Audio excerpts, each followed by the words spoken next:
Well, victory penetrated a difficult Adelaide United outfit last weekend with the counter-attack, but Cozzy, it was effective for them against the Reds, but it's a different proposition when they face the Central Coast Mariners. Yeah. So how are they going to attack it? Tara, the Mariners don't play the kind of pressing game that Adelaide did. Adelaide really put Melbourne under pressure last week and forced them into a lot of turnovers, but they were very, very effective on the counter, and here we can see the first goal from Fahid Ben Khalfallah. Great finish. That was the first bit of constructive possession Melbourne actually had in that match.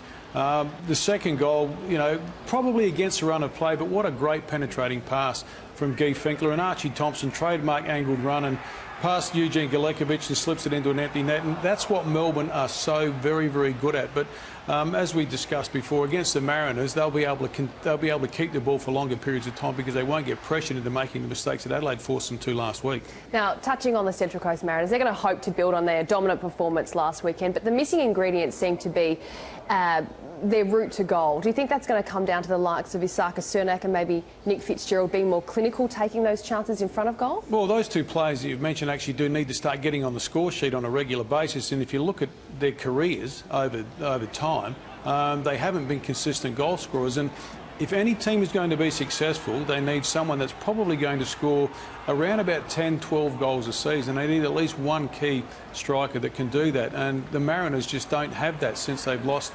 Daniel McBreen, and Matty Simon has predominantly been injured so far this season. So it will be difficult for them. They make enough opportunities, the Mariners, with some good build-up play generally, but they can't, once they get to that front third or into the penalty area, they can't finish things off, and that's going to, well, I guess it's going to tell the tale of their season when it comes to the crunch, because it doesn't look like they're going to make the finals. So, in saying that you don't think they'll make the finals, can you not see them taking the 3 points in this one? I can't see them getting... they may scrape a draw, but I think Melbourne... you talk about their game last week, they were so composed against Adelaide as much as they were under pressure. So I don't think the Mariners are going to offer anything up that's going to cause Melbourne too much grief. Melbourne victory, and I think Melbourne will need the 3 points at home because there's top spot up for grabs, and they've got to start finishing things off as well. Yeah, we can't wait for that top spot. It is, everyone's chasing it down. Make sure you catch all of the action from 7 p.m. Eastern Daylight Time on Fox Sports Channel 505.